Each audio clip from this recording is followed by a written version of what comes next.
అన్న నమస్తే అన్న. ఏంటి అసలు ఈ రోజున ఆరోగ్యశ్రీ సేవలు కానీ లేదా హాస్పిటల్స్ గురించి కానీ అసలు మీ అభిప్రాయం ఏంటి అసలు దాని మీద?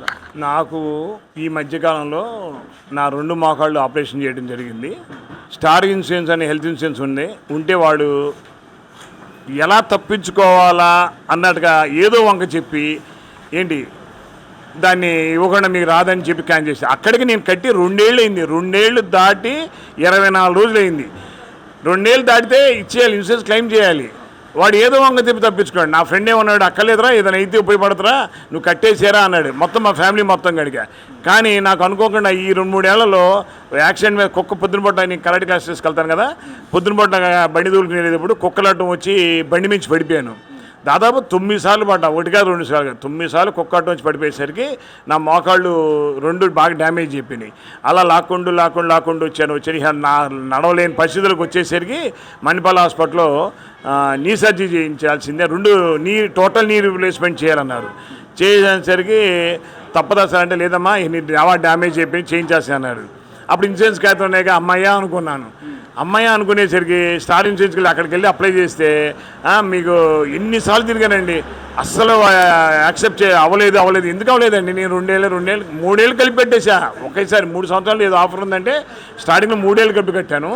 కడితే 2 ఏళ్ళ దాటి 224 రోజులు అయినా కూడా వాడు నాకు ఇన్సూరెన్స్ క్లెయిమ్ చేయలేదు. ఏం చేయాలో తెలియక ఏంటంటే ఇక ఇంట్లో ఉన్న బంగారం వేరే వాళ్ళ దగ్గర అప్పు తీసుకొని ఇక మరి నడవలేని పరిస్థితికి వచ్చేసిందిగా. మరి క్లాసులు చెప్పుకోవాలి. మనకి ఇంటి దగ్గర కింద హోటల్ ఉందండి, మాది పొద్దునపూట హోటల్ నడుపు. క్లాస్ అయిపోయిన తర్వాత వచ్చి ఈ టిఫిన్ హోటల్ నడుపుకుంటుంటాను. పొద్దునపూటలో మా ఆవిడ ఉంటుంది, తర్వాత మా ఆవిడకి వచ్చి సహాయం చేస్తుంటాను. మరి ఎలా ప్రభుత్వం నుంచి ఏమైనా సహాయం ఏమైనా అందిందా సార్ మీకు? అవునండి, ఈ తెలుగుదేశం గవర్నమెంట్ ప్రభుత్వం నుంచి అసలు ఎలా ఉందంటే నెత్తి మీద పాలు పోసినంత హాయిగా అనిపించింది.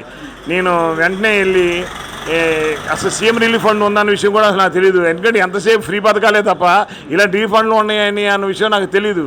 నాకు ఈ మధ్య పేపర్లో ఒక్కోళ్ళు ఇలా పడతాయి అనేది చదువుతూ ఉన్నా రోజు. అప్పుడు నేను ఆపరేషన్ చేయించుకోవాలా, సీఎం రిలీఫ్ ఫండ్స్ ఉంటాయా, చంద్రబాబు నాయుడు గారు ఇలా గవర్నమెంట్లో డబ్బులు ఇస్తారన్న విషయం నాకు అప్పుడు తెలిసింది.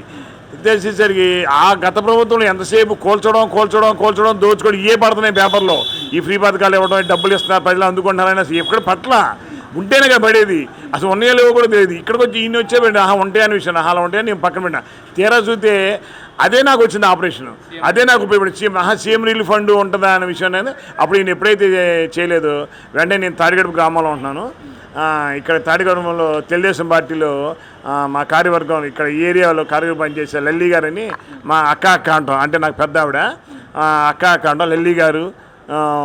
తర్వాత మా ఈ న్యూస్ బోడే ప్రసాద్ గారు వారి దగ్గరికి వెళ్ళి, అయ్యా నా పరిస్థితి ఇలా మోకాలు ఆపరేషన్ చేయించు నా మోకాలు ఇదేంటే నీ చిన్న వయసులోనే నీకు మోకాలు అరిగిపోవటం ఏంటంటే ఇలా యాక్సిడెంట్ అయిందండి, ఇలా కరాటే కూడా నేర్పి ఇలా అరిగిపోయినాయండి. అవునా అయ్యో అంటే సరే ఏంటన్నా పరిస్థితి అంటే అప్పుడు ఎమ్మెల్యే గారు అప్పుడు మా లల్లి అక్కయ్య గారు తీసుకెళ్ళి పాపం పరిస్థితి ఇదండి, ఆయన ఇలా పాపం కరాటే మాస్టర్ ఇలా ఏదో జీవనోపాధి చేసుకుంటాడు, ఆయనకి ఇలా సీఎం రిలీఫ్ ఫండ్ పెట్టుకుందామంటే అలాగనమ్మా తప్పకుండా చేద్దామని అప్పుడు ఎమ్మెల్యే గారు వెంటనే మాట్లాడేసి సీఎం రిలీఫ్ పెడితే 1,42,000 రూపాయలు ఇచ్చారు. అసలు నాకు ఎంత సంతోషం కలిగిందంటే నిజంగా అసలు నెత్తి మీద పాలు పోసి అంత సంతోషంగా ఉంది.